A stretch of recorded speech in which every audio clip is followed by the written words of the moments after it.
وَتُخْفُونَ اور تم سب چھپاتے ہو کثیرا، یعنی اس کا کچھ حصہ تو تم ظاہر کرتے ہو لیکن کثیرا اکثر کو تم چھپا لیتے ہو۔ یہ کس کو چھپانے کی بات ہو رہی ہے؟ وہی چیز جس کو اللہ رب العزت نے موسیٰ علیہ السلام پر اتارا، جو نور ہے، جو ہدایت ہے لوگوں کے لیے، اور تم اس کو اوراق کر دیتے ہو، اس کو صفحہ صفحہ کر دیتے ہو، اور اس میں سے کچھ کو ظاہر کرتے ہو اور تم زیادہ کو چھپا لیتے ہو۔ وَعُلِّمْتُمْ اور تم سب سکھائے گئے ہو۔ علمتم، اب یہ دیکھیے یہ پیسو وائس ہے، علم عین کے اوپر جو ضمہ ہے وہ صرف بتا رہا ہے ہمیں کہ یہ پیسو وائس ہے۔ وعلمتم اور تم سکھائے گئے ہو، معلم جو نہیں، تعلمون تم سب جانتے تھے، یعنی تم جو نہیں جانتے تھے اب تم وہ سب کچھ سکھائے گئے ہو، یعنی اسی کتاب کے ذریعے سے۔ انتم تم سب، ولا اور نہ، آباؤکم اور نہ ہی تمہارے آباء و اجداد، یعنی جس کو تم اور تمہارے آباء و اجداد نہیں جانتے تھے، ما لم تعلموا انتم ولا آباؤکم، جس کو تم اور تمہارے آباء و اجداد نہیں جانتے تھے وہ تم سکھائے گئے ہو اس کتاب کے ذریعے سے۔ قل اللہ، تو اللہ فرماتا ہے کہ آپ فرما دیجئے اے پیارے حبیب کہ وہ اللہ ہی ہے جس نے وہ نازل کیا تھا۔ ثم پھر ذرہم چھوڑ دیجئے انہیں، ذرہم انہیں چھوڑ دیں، فی خوضہم اپنی غلط باتوں میں، یلعبون وہ کھیلتے رہیں، یعنی ان کو اپنی غلط باتوں کے اندر کھیلتا رہنے دیجئے، وہ جیسے اب کر رہے ہیں پھر کرتے رہنے دیجئے، آپ نے ان تک یہ بات جو ہے پہنچا دی ہے۔ تو یہ آیت ہم نے آیت نمبر 91 جو ہے اس کو آپ کے سامنے تلاوت اور ترجمہ اس کا رکھا۔ تو اس آیت کے اندر اللہ رب العزت نے سب سے پہلے جملہ اللہ رب العزت نے ارشاد فرمایا ہے، قرآن کریم کے اور بھی مقامات پر یہ جملہ ارشاد کیا گیا ہے، وما قدر اللہ کا قدری، کہ ان لوگوں نے اللہ کی قدر کو نہیں پہچانا، انہوں نے اللہ کی وہ قدر نہیں کی جیسے اس کی قدر کرنے کا حق تھا۔ تو اس جملے کے اندر، اس آیت کے اندر جو لفظ ہے قدرہ، یعنی قدر اللہ جو بات ہو رہی ہے، قدری کا لفظ آ رہا ہے، تو اس کی اصل کیا ہے؟ وہ ہے قدر، جس کو ہم تقدیر بھی کہتے ہیں، قدر بھی کہتے ہیں، عربی زبان کا لفظ ہے قدرہ۔ تو اس کا معنی ہوتا ہے اندازہ کرنا، کسی چیز کے بارے میں ایسٹیمیٹ لگانا، یہ اندازہ ہے۔ جب ہم یہی لفظ جو قدر ہے یا تقدیر کا لفظ اللہ رب العزت کے لیے استعمال کرتے ہیں تو اس کا مطلب اندازہ نہیں ہوتا، وہاں پر ایک یقینی علم ہوا کرتا ہے کہ اللہ رب العزت کا اصل میں اگر اندازے ہی کی بات کریں تو اتنا اندازہ پرفیکٹ ہے کہ وہ اندازہ نہیں ہے بلکہ وہ علم کی حیثیت رکھتا ہے، وہ ایک فیکٹ ہے، وہ ایک یقینی بات ہے۔ جبکہ اصل اس کا معنی، ہم تو اصل مصدر کی بات کر رہے ہیں کہ اصل اس کا معنی کیا ہے قدرہ کا، کہ اس کا مطلب ہوتا ہے اندازہ کرنا، اور یہ کسی چیز کی اصل حقیقت جاننے اور اس کی معرفت حاصل کرنے کے لیے کے معنی میں استعمال ہوتا ہے۔ یعنی آپ نے کہا کہ جیسے اس جملے میں استعمال ہوا کہ انہوں نے اللہ رب العزت کی قدر نہیں کی جس طرح سے قدر کرنی چاہیے تھی، تو مطلب یہ کہ انہوں نے اللہ رب العزت کی حقیقت کو اصل میں جانا نہیں، انہوں نے اللہ رب العزت کی جو معرفت جیسے حاصل کرنے کا حق تھا، اللہ رب العزت کی جو پہچان تھی اس کو پہچانا نہیں ہے، اس میں انہوں نے غلطی کی ہے، اور کس طرح سے کی ہے اس کا خود اللہ رب العزت نے آگے یہ بات فرمائی، اذ قالوا ما انزل اللہ علی بشر من شیء، یعنی ایک جملے کی وجہ سے اللہ رب العزت نے یہ بات یہاں پر ارشاد فرمائی ہے۔ خیر آگے یہ جاننے کے لیے کہ آگے کیا معنی ہے، مفہوم ہے، ایک بات اور ہم یہاں پر یہ ہے، مفسرین اس حوالے سے یہ کہتے ہیں کہ یہ خطاب جو ہے یہود کو ہے، یعنی ایک رائے تو یہ ہے، اور جو زیادہ یہاں پر جو پس منظر چل رہا ہے اس حوالے سے دیکھیں تو زیادہ جو ہے نزدیک ترین کیا ہے کہ یہ خطاب جو ہے کن کو کیا جا رہا ہے؟ یہود کو کیا جا رہا ہے، اور ان یہود نے رسول اللہ صلی اللہ علیہ وسلم سے دشمنی اور بغض اور عناد کی بنا پر ایسی حقیقت کا انکار کر دیا کہ جسے وہ خود بھی مانتے تھے، یعنی وہ مانتے تھے کہ ان کے اوپر، ان موسیٰ علیہ السلام کے اوپر یا یہود کے اوپر کتاب یعنی تورات جسے وہ اولڈ ٹیسٹامنٹ کہتے ہیں، وہ تختیاں جو تھیں وہ نازل ہوئی تھیں، اللہ رب العزت نے احکامات ان کے اوپر نازل کیے تھے، موسیٰ علیہ السلام کی کتاب کو وہ مانتے تھے، لیکن صرف ایک بغض اور عناد کی وجہ سے رسول اللہ صلی اللہ علیہ وسلم اور ان کے اوپر نازل کی ہوئی اس چیز کو نہیں ماننے سے انکار کر رہے ہیں۔ اور یہ سارا خطاب کفار مکہ کو بھی ہو سکتا ہے، یعنی ایک تو یہ ہے کہ یہود کو ہے یہ خطاب، لیکن دوسری چیز بھی لکھی گئی ہے، وہ یہ کہ یہ خطاب یہاں پر یہ جو بات چیت چل رہی ہے یہ صرف یہود کے لیے نہیں بلکہ کفار مکہ کو بھی یہ خطاب ہو سکتا ہے۔ کیوں؟ کیونکہ موسیٰ علیہ السلام کے نبی ہونے کو وہ بھی مانتے تھے، آپ جانتے ہیں کہ وہ بھی اپنے آپ کو دین ابراہیمی کے اوپر کہتے تھے، وہ الگ بات ہے کہ انہوں نے اس کا حلیہ بگاڑ دیا تھا اور اب شرک میں پڑ گئے تھے، لیکن ابراہیم علیہ السلام کو اور ان کی اولاد کو اور اسی طرح موسیٰ علیہ السلام کو وہ بھی ماننے والے تھے، جیسا کہ تفسیر القرآن الکریم وغیرہ میں اس بات کی وضاحت کی گئی ہے۔ خیر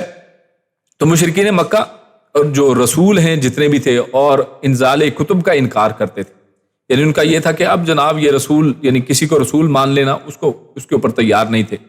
جیسا کہ رسول اللہ صلی اللہ علیہ وسلم نے جب اپنی رسالت کا اظہار کیا ہے، لوگوں کے سامنے اس کو ظاہر کیا ہے کہ اللہ رب العزت نے مجھے نبی بنایا ہے، رسول بنایا ہے، تو انہوں نے اس کا انکار کر دیا. اسی طرح رسول اللہ صلی اللہ علیہ وسلم کے اوپر نازل ہونے والی کتاب کا انکار کر دیا تھا. اور اس کا صاف معنی یہ ہے کہ انہیں اللہ کی صحیح معرفت ہی حاصل نہیں تھی. اور یہی معاملہ یہود کے ساتھ ہے. اگر اللہ کی صحیح معرفت حاصل ہوتی، اللہ کی قدر کو وہ یقیناً جاننے والے ہوتے، تو وہ یہ انکار نہ کرتے. اور اس حوالے سے اللہ رب العزت نے جو بات کی ہے آگے، کہ انہوں نے اصل میں کہا کیا، جس کی وجہ سے اللہ رب العزت فرما رہے ہیں کہ انہوں نے اللہ کی حقیقت کو نہیں پہچانا ہے، اللہ کی قدر جس طرح کرنے کا حق تھا اس کو جانا مانا نہیں ہے. تو وہ وجہ یہ ہے کہ جب انہوں نے کہا اذ قالوا ما انزل اللہ علی بشر من شیء، تو یہ وہ اصل میں بڑا ایک بات اور بڑا جملہ ہے. اور یہ جملہ یہاں پر تو یہود کے حوالے سے یا مشرکین مکہ کے حوالے سے بات کی جا رہی ہے،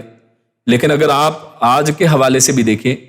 تو اللہ رب العزت کے قرآن میں یہ جو بات کی گئی ہے ما انزل اللہ علی بشر من شیء،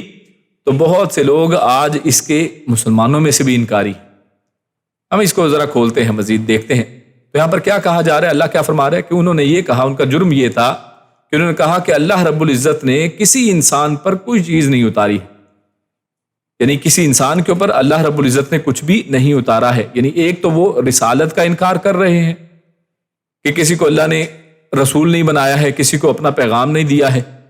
دوسرا وہ علی بشر کہہ کر بشر کے اوپر کچھ بھی اترنے کا انکار کر رہے ہیں.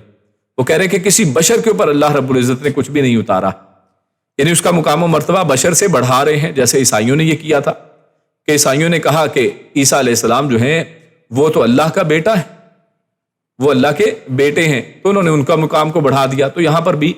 ان کے بشر ہونے کا انکار ہے کہ بشر کے اوپر اللہ رب العزت نے کیسے کوئی چیز نازل کی ہے. تو یہی اصل میں عدم معرفت الہی ہے. اللہ رب العزت کی یہی وہ پہچان نہ ہونا ہے کہ جس کی وجہ سے وہ نبوت اور رسالت کی معرفت سے بھی قاصر رہے. کہ انسان پر اللہ تعالیٰ کا کلام کس طرح نازل ہو سکتا ہے، یہ کہنا ان کے منہ سے یہ نکل آیا. جس طرح اللہ رب العزت نے اسی بات کو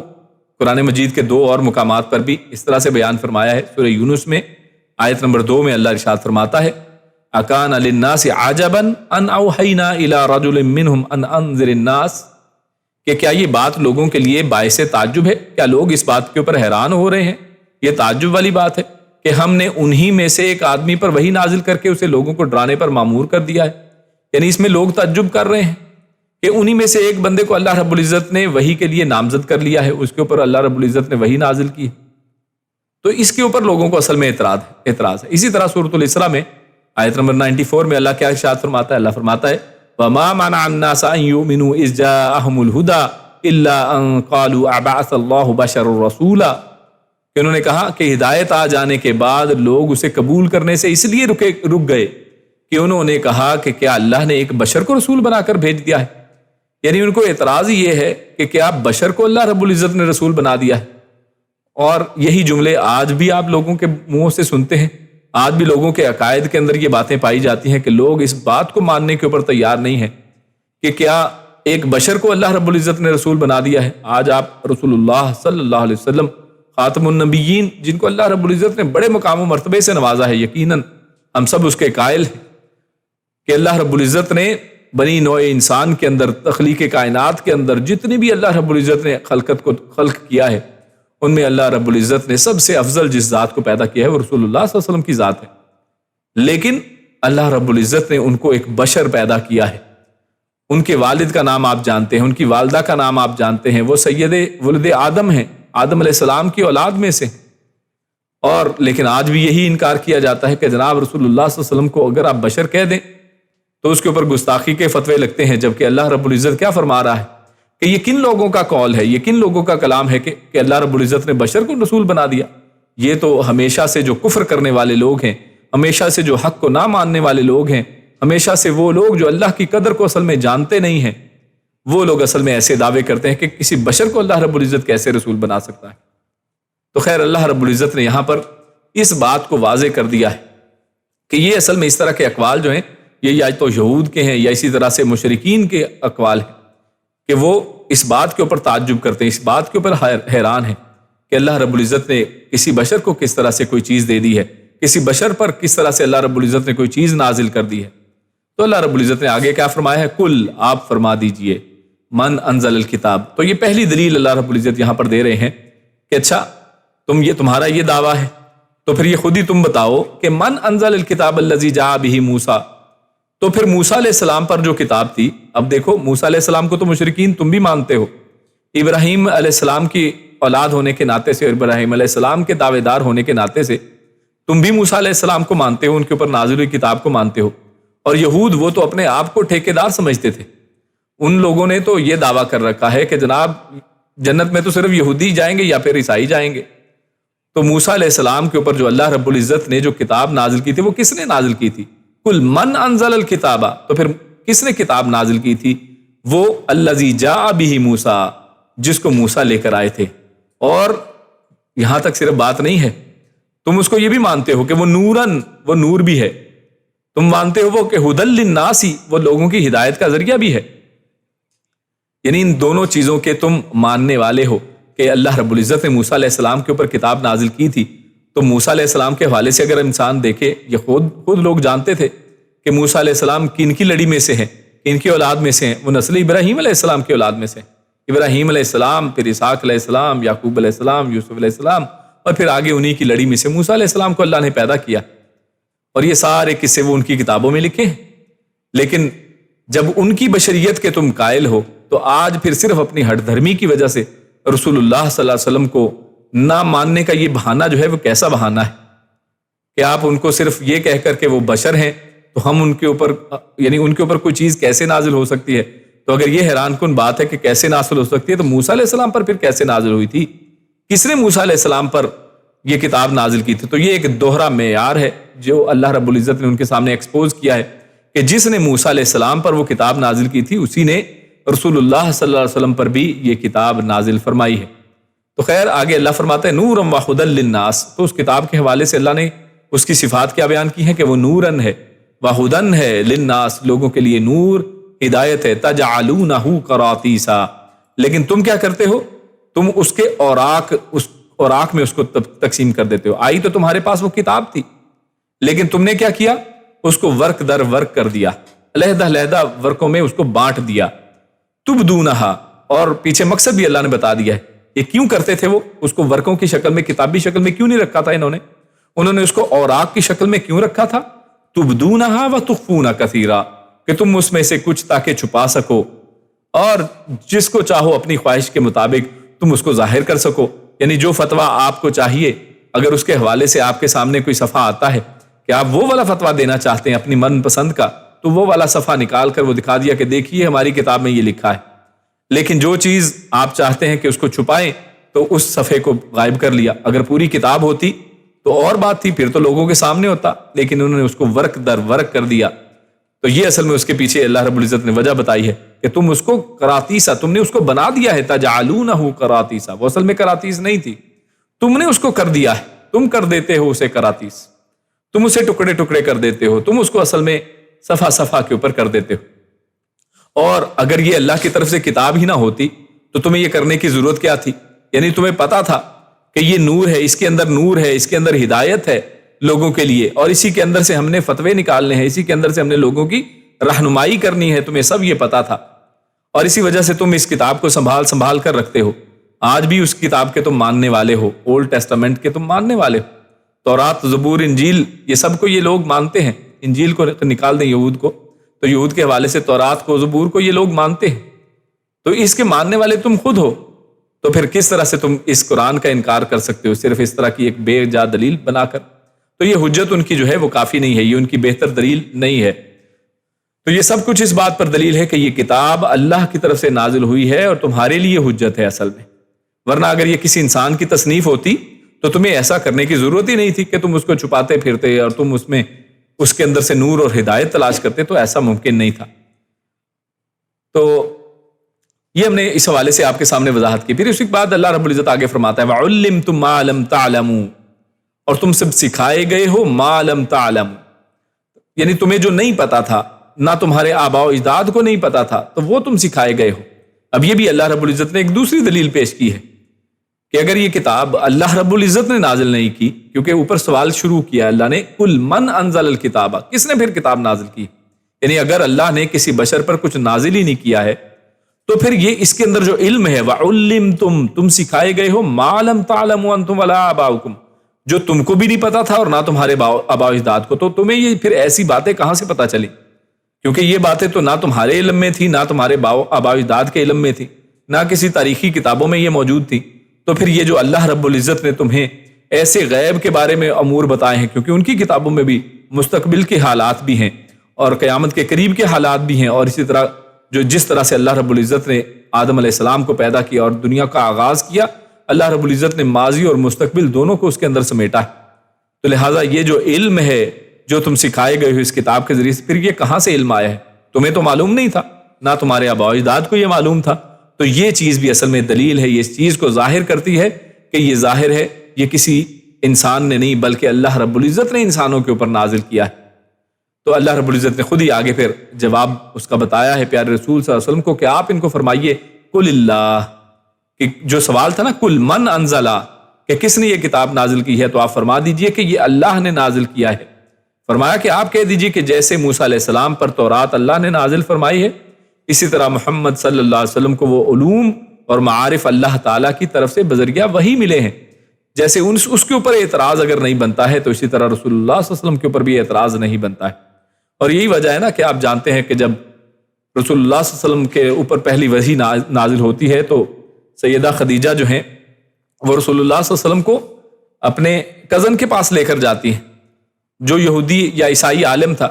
اور اس کے پاس لے کر جاتی ہیں اور ان کو بتاتی ہیں کہ یہ سمٹمز ہیں، رسول اللہ صلی اللہ علیہ وسلم کو اس طرح سے واقعہ پیش آیا ہے۔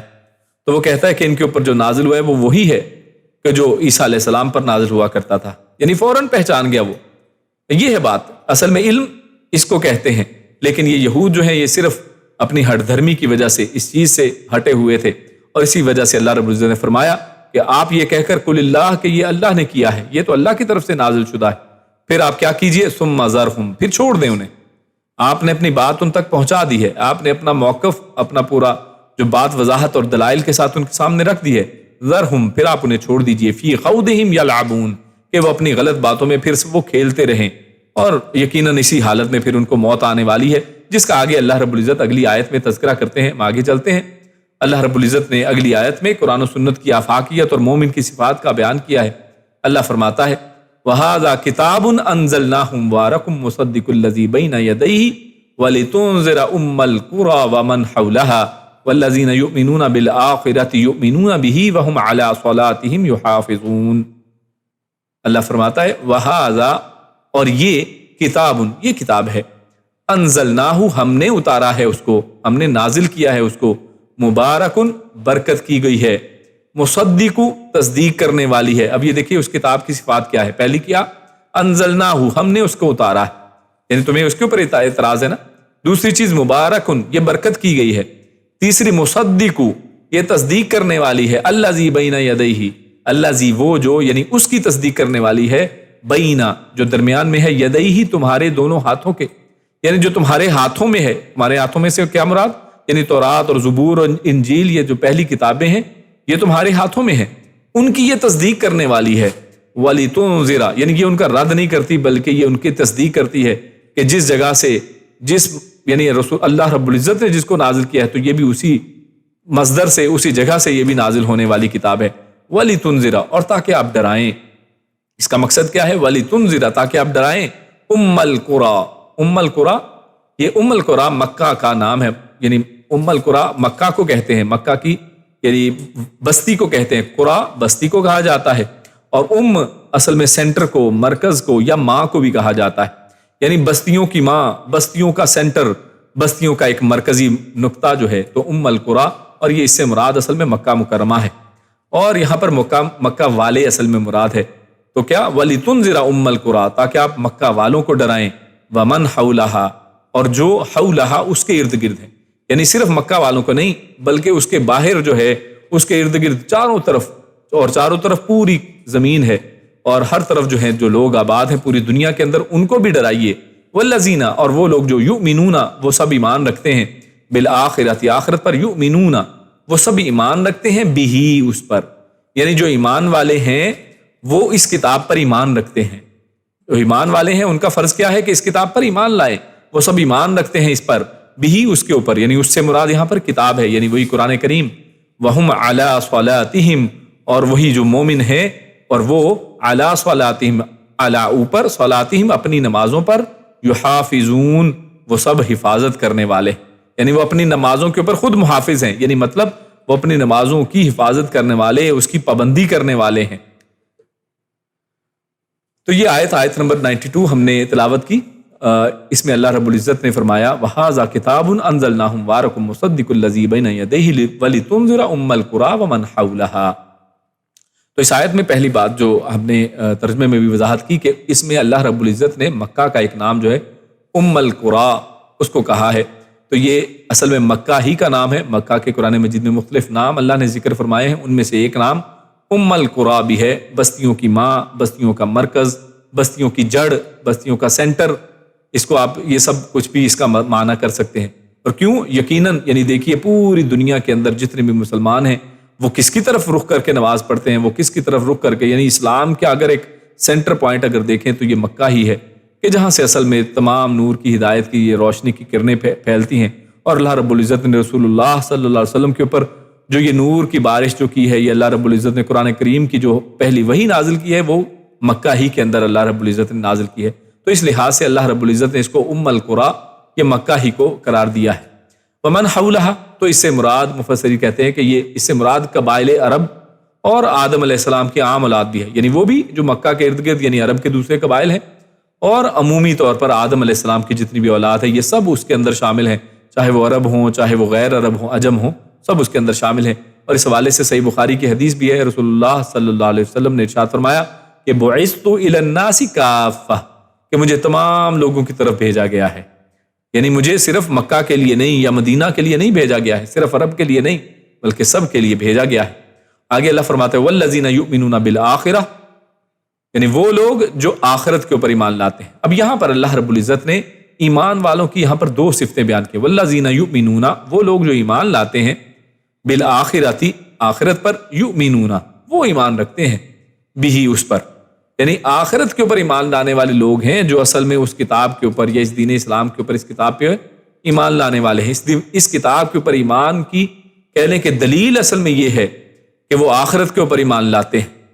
تو آخرت کے اوپر ان کا ایمان لانا یہ بتاتا ہے کہ یہ قرآن مجید کے اوپر ایمان لانے والے ہیں. کیوں؟ کیونکہ قرآن مجید آخرت کی راستہ بتاتا ہے، آخرت کی راہ یہ قرآن مجید ہی دکھاتا ہے. آپ دیکھیے کہ آج جو لوگ الہامی کتابوں جن کے پاس نہیں ہیں، جو صرف سائنس اور دنیا کی بات کرتے ہیں، وہ آخرت کو ماننے کے اوپر تیار ہی نہیں ہے. وہ کہتے ہیں کہ جناب یہ ہم پروو ہی نہیں کر سکتے ہیں، ہم میتھ کو ہم نے ایسٹرو فزسسٹ جو ہیں وہ کہتے ہیں کہ جی ہم نے میتھمیٹکس سے اور فزکس کے فارمولوں سے اندازہ لگایا کہ جناب کچھ ایسی چیز ہے ہی نہیں، ہوتی تو پتہ چل جاتی، ہوتی تو نظر آ جاتی، اتنی ٹیلیسکوپس ہیں اور یہ سارا کچھ ہے. اور یہ کتاب کو اصل میں بتانے والی چیز جو ہے، یعنی آخرت کو بتانے والی چیز یہ کتاب ہی ہے کہ اللہ رب العزت یہ بتانے والے ہیں کہ کوئی آخرت میں بھی یہ کام ہونے والا ہے، آخرت بھی کوئی چیز ہے. تو لہٰذا اس کا ہمیں علم کہاں سے ملتا ہے؟ قرآن مجید کی طرف سے بھی ملتا ہے. وَهُمْ عَلَىٰ صَلَاتِهِمْ يُحَافِظُونَ، یعنی پہلی ایمان کی شرط کیا ہے کہ وہ آخرت کے اوپر ایمان لاتے ہیں. یہ ہے کتاب کو ماننے والوں کا پہلا عمل کہ وہ آخرت کو مانتے ہیں، اور یہی آخرت ان کے اندر دنیا کے اندر نیکی کا خوف پیدا کرتی ہے، ایک دوسرے کے ساتھ بھلائی کا جو ہے وہ اس کی طرف اجاگر کرتی ہے، کیونکہ آخرت میں اللہ کے سامنے کھڑے ہونا ہے، اللہ کا خوف ان کے دلوں میں پیدا ہوتا ہے، تقویٰ ان کے اندر پیدا ہوتا ہے. اگر آخرت نہ ہو تو دیکھیے لوگ چوری کرتے جائیں اور کہیں گے کہ جناب ہم ڈاکے ماریں، چوری کریں، اس میں سے کچھ پیسے پولیس والوں کو دے دیں گے اور بچ جائیں گے. دنیا کے اندر ہی ساری جنت ہی جنت ہے. یعنی دنیا میں آپ دیکھیں بہت سے ایسے چور چکے اور ڈاکو اور بدماش قسم کے کرپٹ لوگ ایسے ہیں کہ جو کبھی بھی پکڑے نہیں جاتے ہیں پوری زندگی کے اندر. تو اس دنیا کے اندر جو ہے وہ صحیح طرح سے انصاف پورے کا پورا مکمل نہیں دیا جا سکتا ہے. اس لیے اللہ رب العزت نے ایک آخرت کا سسٹم رکھا ہے کہ جس کے اندر دنیا میں تو جتنی مرضی سفارشیں، رشوتیں اور زور زبردستی کے ذریعے سے آپ بچ سکتے ہیں، لیکن آخرت میں ہر ایک کو انجام اپنا بھگتنا پڑے گا. اور اسی لیے کتاب کے اوپر ایمان لانے والے آخرت کو پہلے سب سے مانتے ہیں. اور دوسری چیز کس کا ذکر کیا؟ وَهُمْ عَلَىٰ صَلَاتِهِمْ يُحَافِظُونَ، کیونکہ نماز تمام عبادتوں کی اصل اور آخرت میں کامیابی کی کنجی ہے. اس آیت مبارکہ سے ثابت ہوتا ہے کہ اس شخص کا ایمان آخرت پر صحیح اور درست ہے جو قرآن مجید پر ایمان رکھتا ہے اور نماز کی نگہداشت اور نگرانی کرتا ہے، اور جو شخص قرآن پر ایمان نہیں رکھتا یا نماز کی حفاظت نہیں کرتا، اس کا آخرت پر ایمان رکھنے کا دعویٰ وہ بلا دلیل دعویٰ ہے، یعنی وہ درست دعویٰ نہیں ہے۔ آگے چلتے ہیں اپنے اگلے موضوع پر، جس میں اللہ رب العزت نے اللہ پر جھوٹ باندھنے والوں کی اقسام بتائی ہیں، 3 قسمیں، اور پھر ان کی اللہ رب العزت نے سزا بتائی ہے۔ اللہ فرماتا ہے وَمَنْ أَظْلَمُ مِمَّنِ افْتَرَى عَلَى اللَّهِ كَذِبًا أَوْ قَالَ أُوحِيَ إِلَيَّ وَلَمْ يُوحَ إِلَيْهِ شَيْءٌ وَمَنْ قَالَ سَأُنْزِلُ مِثْلَ مَا أَنزَلَ اللَّهُ وَلَوْ تَرَى إِذِ الظَّالِمُونَ فِي غَمَرَاتِ الْمَوْتِ وَالْمَلَائِكَةُ بَاسِطُو أَيْدِيهِمْ أَخْرِجُوا أَنفُسَكُمْ اليوم تجزون عذاب الهون بما كنتم تقولون على الله غير الحق وكنتم عن آياته تستكبرون ولقد جئتمونا فرادا كما خلقناكم أول مرة وتركتم ما خولناكم وراء ظهوركم وما نرى معكم شفعاءكم الذين زعمتم أنهم فيكم شركاء لَقَدْ تَقَطَّعَ بَيْنَكُمْ وَضَلَّ عَنْكُمْ مَا كُنْتُمْ تَزْعُمُونَ۔ یہ 2 آیتیں آپ کے سامنے تلاوت کی گئی، جن کا ترجمہ کچھ یوں ہے کہ ومن اظلم، کون ہے اور کون اظلم زیادہ ظالم ہے، سب سے بڑا ظالم ہو سکتا ہے، ممن اس سے جو افطرا جو جھوٹ باندھے، افطرا کہتے ہیں اپنی طرف سے جھوٹ بنانا، جو جھوٹ باندھ لے علی اللہ اللہ کے اوپر، کاذباً جھوٹ، او قالا یا کہے اوہیا،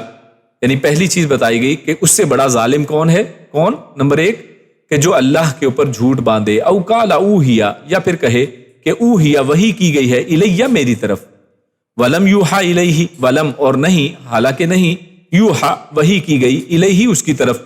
شیئن کچھ بھی، ومن قالا اور تیسرا وہ شخص کہ جو کہے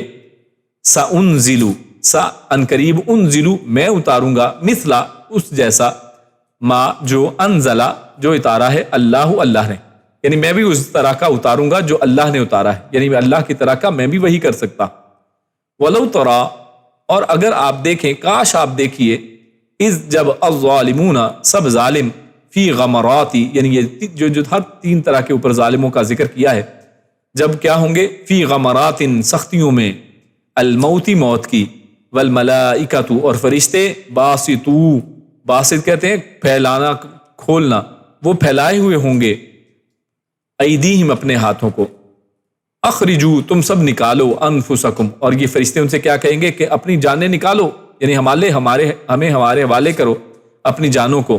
الیوم تجزون، آج کے تمہیں بدلہ دیا جائے گا، تم بدلہ دیے جاؤ گے، یہ تجزون یہ پیسو وائس ہے، عذاب الہونی ذلت کے عذاب کا بدلہ، بما ساتھ اس وجہ سے جو تم تھے، تقولون تم کہتے، علی اللہ اللہ پر، غیر الحق کی یعنی ناحق، یعنی جھوٹی بات جو اللہ کے اوپر تم لگاتے تھے، اس وجہ سے آج تمہیں یہ ذلت کا عذاب ہوگا۔ وکنتم اور تم تھے، عن آیاتہ، عن کے بارے میں، یا سے، آیاتی اس کی آیتوں سے، تستکبرون تم سب تکبر کرتے تھے۔ وَلَقَدْ جِئْتُمُونَا، وَلَقَدْ اور البتہ تحقیق یعنی یقیناً، جِئْتُمُونَا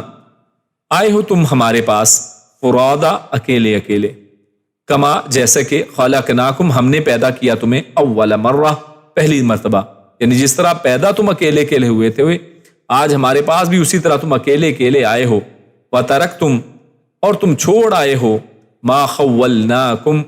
ما جو خولنا دے رکھا تھا ہم نے، کم تمہیں، وراء ظہورکم اپنی پیٹھوں کے پیچھے، یعنی جو کچھ دنیا میں ہم نے دے رکھا تھا آج اس کو چھوڑ کے تم ہمارے پاس اکیلے آئے ہو۔ وما نرا اور نہیں ہم دیکھ رہے، معکم تمہارے ساتھ، شفعاءکم شفعاء سفارشی، کم تمہارے، آج ہم کیا وجہ ہے کہ تمہارے ساتھ تمہارے سفارشی نہیں دیکھ رہے، الذین جن کو یا جن کا زعمتم تم زعم کرتے تھے، تم گمان کرتے تھے، انہم کہ بے شک وہ، فیکم تم میں، شرکاء کہ وہ تم میں شریک ہیں، یعنی جن کے بارے میں تم گمان کرتے تھے کہ وہ تمہارے شریک ہیں، یعنی تمہارے وہ پارٹنر ہیں، وہ تمہاری مدد کریں گے۔ لقد تقطع، لقد لام تحقیق کا ہے، یعنی تاکید کا ہے، اور قد بھی تحقیق کے لیے ہے، یعنی شدید تحقیق کی بات یہاں پر کی جا رہی ہے، یعنی یقیناً البتہ تحقیق تقطع یعنی بالکل منقطع ہو گئے، بینکم تمہارے آپس میں تعلقات آج منقطع ہو گئے ہیں، وضل اور جاتے رہے یا گم ہو گئے، عنکم تم سے، ما جو کنتم تم سب تھے، تزعمون تم جس کا تم زوم کرتے تھے، گمان اور دعوے کرتے تھے، آج وہ سب تم سے جاتے رہے اور گم ہو گئے ہیں۔ تو یہ دو آیات آپ کے سامنے جن کا ترجمہ پیش کیا گیا، اللہ رب العزت اس میں فرماتا ہے وَمَنْ أَظْلَمُ مِمَّنِ افْتَرَىٰ عَلَى اللَّهِ كَاذِبًا۔ تو اللہ رب العزت نے یہاں پر ظلم کی بات کی ہے کہ اس سے بڑا ظالم کون ہو سکتا ہے کہ جو اللہ کے اوپر جھوٹ باندھے۔ یعنی اللہ رب العزت نے تین لوگوں کو یہاں پر سب سے زیادہ ظالم کہا ہے، اور تین قسم کے لوگوں کا ذکر کیا ہے کہ وہ سب سے زیادہ ظالم ہیں۔ نمبر ایک یہ کہا کہ جو افترا علی اللہ کاذبا، یعنی ایک تو وہ لوگ جو اللہ پر جھوٹ باندھتے ہوئے غیروں کو اللہ کا شریک بناتے ہیں۔ یعنی سب سے پہلا تو ظالم کون ہے؟ جو اللہ پہ جھوٹ باندھتا ہے۔ مطلب کہ وہ سب سے پہلے دیکھیے ظلم کا معنی قرآن مجید میں جہاں جہاں آتا ہے وہ کس معنی میں آتا ہے؟ شرک کے معنی میں آتا ہے، کہ جنہوں نے اللہ کے اوپر جھوٹ باندھا ہے کہ اللہ کا بیٹا ہے، جنہوں نے اللہ کے اوپر جھوٹ باندھا ہے کہ فلاں فلاں ہستیاں جو ہیں وہ بھی اللہ کے ساتھ شریک ہیں، جناب فلاں کو اللہ رب العزت نے فلاں سپر پاور دے دی ہے، فلاں شخص کو اللہ رب العزت نے بادلوں کا کنٹرول دے دیا ہے، اور فلاں شخص کو اللہ رب العزت نے کشتیاں پار کرانے کا اور بچے اولاد دینے کا اور فلاں فلاں طرح مدد کرنے کا اللہ نے ذمہ اور شریک بنا لیا ہے۔ تو یہ سب اللہ کے اوپر جھوٹ ہیں۔ ان کے طرح طرح کے نام، کسی کو بنا دیا کہ یہ داتا ہے، کسی کو بتا دیا یہ گنج بخش ہے، یہ غوث اعظم ہے، یہ مشکل کشا ہے، یہ حاجت روا ہے، اور فلاں فلاں فلاں بہت سے نام ان کے رکھ لیے۔ تو یہ اللہ کے اوپر جھوٹ ہیں کہ اللہ رب العزت نے اس طرح کی کوئی چیز نازل نہیں کی ہے۔ تو سب سے پہلا جو شخص جو ہے سب سے ظالم جس کو اللہ نے قرار دیا، وہ جو غیروں کو اللہ کا شریک بناتے ہیں، اللہ کے اوپر جھوٹ باندھتے ہیں، یا جو اپنی طرف سے حلال و حرام کے احکام وضع کرتے رہتے ہیں۔ تو یہ بھی اللہ کے اوپر ایک جھوٹ ہے کہ انسان کہے کہ جناب یہ حلال ہے، یہ حرام ہے، یعنی اپنی طرف سے اس طرح کے فتوے دینا کہ جن کے بارے میں اللہ نے حلال و حرام نہیں اتارا ہے۔ تو یہ سب اللہ کے اوپر جھوٹ باندھنا ہے۔ اور اسی طرح اللہ نے فرمایا او قال اوحی الیہ، یا پھر دوسرے وہ لوگ جو نبوت کا جھوٹا دعویٰ کرتے ہیں، وہ کہتے ہیں کہ ہم پر وحی نازل کی گئی ہے، اور کہتے ہیں کہ ہم پر اللہ کی جانب سے وحی کی جاتی ہے۔ جیسے بعض لوگوں نے اس طرح کے یعنی جو ہے وہ دعوے بھی کیے، جیسے اسود انسی ہے، مسیلمہ کذاب ہے، اور اسی طرح جو آج کے زمانے میں دیکھیں تو جو قادیانی تھا، جو یہ سب لوگ ایسے ہیں کہ جن لوگوں نے جھوٹے دعوے کیے ہیں۔ اور اسی طرح قیامت کے قریب جو دجال ہے، یہ سب اسی ضمن میں آتے ہیں کہ جو یہ دعویٰ کریں گے یا یہ دعویٰ کرتے تھے کہ ہم پر بھی وحی آتی ہے، اور جب کہ اللہ فرماتے ہیں وَلَمْ يُوحَىٰ إِلَيْهِ شَيْءٌ، جب کہ ان کی طرف کچھ بھی اللہ نے نازل نہیں کیا ہے، اللہ نے ان کی طرف کچھ بھی نازل کیا ہے۔ تو یہ بھی ایک جھوٹ کی ایک قسم ہے، اور ان سے بھی بڑا ظالم اصل میں کوئی نہیں ہے کہ جو اللہ پر جھوٹ باندھ رہا ہے۔ اور تیسرا وہ لوگ جو دعویٰ کرتے ہیں کہ وہ قرآن جیسا کلام پیش کر سکتے ہیں، کہ وہ بھی قرآن مجید جیسا کلام پیش کر سکتے ہیں، جیسا کہ سورۃ الانفال میں ہے کہ کچھ مشرکوں نے یہ کہا تھا کہ لو نشاء لقلنا مثل هذا، کہ اگر ہم چاہیں تو ہم بھی اس جیسا پیش کر سکتے ہیں، ہم بھی ایسا لا سکتے ہیں۔ ان ھذا الا اساطیر الاولین، اور قرآن مجید کا مذاق اڑاتے ہیں کہ یہ تو صرف قصے کہانیاں ہیں، حالانکہ یہ ممکن نہیں ہے، نہ ہی وہ کر سکے، لیکن انہوں نے اس طرح کے دعوے کیے۔ اور آج بھی دیکھیے، آج بعض لوگ جو ہیں وہ چیٹ جی پی ٹی اور اس طرح کی چیزوں کے بارے میں بھی یہ باتیں کر رہے ہیں۔ بعض لوگوں نے اس سے بھی کہا کہ اس طرح کے کام کروانے کی کوشش کی، جناب قرآن مجید جیسا کچھ لکھ کے دکھاؤ، اور چیٹ جی پی ٹی جناب اور یا اس طرح کے اور جو انجنز آج اے آئی وغیرہ ہیں وہ اس طرح کی چیزیں لکھ کے بتا رہے ہیں، کچھ نہ کچھ اپنی طرف سے گھڑ کے بنا دیتے ہیں، اور بعض چیزوں کے اوپر تو انہوں نے بعض نئی صورتیں اور بعض نئی آیات بھی گھڑ لی۔ تو یہ ساری چیزیں جو ہیں یہ وہی ہیں، یہ اصل میں وہی ظالم لوگوں میں سے ایک شخص ہے کہ جو اللہ کی طرف یہ جھوٹ باندھتا ہے، یہ دعویٰ کرتا ہے کہ وہ قرآن جیسا کلام پیش کر سکتا ہے، حالانکہ وہ قرآن جیسا کسی لحاظ سے بھی نہیں۔ قرآن مجید کو اللہ رب العزت نے جو اعجاز عطا فرمایا ہے اس جیسی کوئی مثالی چیز نہیں ہے۔ خیر، یہ تین جو لوگ جن کا اللہ رب العزت نے یہاں پر تذکرہ کیا ہے کہ ان سے بڑا ظالم کون ہے، تو تین ہی اللہ رب العزت نے ان کے حوالے سے وعیدیں بھی پھر آگے دی ہیں کہ وَلَوْ تَرَىٰ إِذِ الظَّالِمُونَ فِي غَمَرَاتِ الْمَوْتِ وَالْمَلَائِكَةُ بَاسِطُو أَيْدِيهِمْ۔ آگے اللہ رب العزت نے اس آیت میں ان کو تین جو وعیدیں بتائی ہیں کہ ان کے حق میں جو ہوں گی، وہ یہ کہ ایک سب سے بڑے ظالم ہونا، دوسرے یعنی کہ یہ سب سے اصل میں سب سے بڑے ظالم ہیں۔ تو پہلی وعید تو یہی ہے کہ یہ لوگ ہیں اصل میں سب سے بڑے ظالم، ان کو شروع میں ہی اللہ نے فرما دیا وَمَنْ أَظْلَمُ مِمَّنِ افْتَرَىٰ، اس سے بڑا ظالم کون ہوگا۔ دوسرا کہ فرشتوں کا ان کی روح قبض کرتے وقت جو غمرات الموت، یعنی کہ ان کو جو سختیاں آنی ہیں، جو سختی فرشتے کریں گے ان کے ساتھ، کس طریقے سے اور فرشتے ان کی روح کو قبض کریں گے، تو وہ اللہ رب العزت دوسری بات بتائی۔ اور تیسری اللہ رب العزت نے فرمایا الیوم تجزون عذاب الہون بما کنتم تقولون، کہ آج تمہیں ذلت کا عذاب ملے گا۔ تو ان کو تیسری چیز جو بتائی کہ وہ ان کو ذلت کا عذاب دیا جائے گا۔ تو یہ تین چیزیں اللہ رب العزت نے تین ظالموں کا تذکرہ کیا، اور بعد میں اس کے بعد اللہ رب العزت نے ان کی تین سزائیں یہاں پر ذکر فرمائی ہیں۔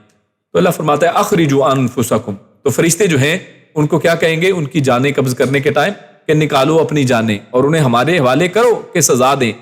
یا انہیں موت کی سختیوں اور عذاب سے بچا کر تو دکھاؤ، یعنی اب نکالو جانیں، اب یہ جان کو تم بچا نہیں سکتے ہو، اپنے پاس رکھ نہیں سکتے ہو، آج اس کو نکالنا ہی پڑے گا۔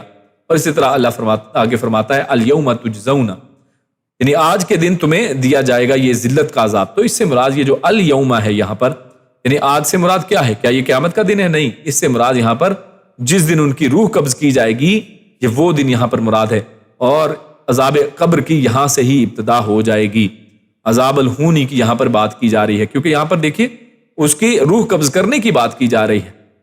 تو لہٰذا یہ اصل میں قیامت کے دن کی بات نہیں ہے، بلکہ روح کے قبض کرنے کے دن کی بات ہے، اور یہاں پر اس کے عذاب کی بات ہے۔ تو یہ اصل میں بڑی اہم دلیل ہے، اس کو آپ نوٹ کر لیں کہ اس آیت میں اللہ رب العزت نے یہاں پر یہ دلیل، یہ واضح عذاب قبر کی دلیل اور اس کی طرف اشارہ اللہ نے فرمایا ہے کہ جب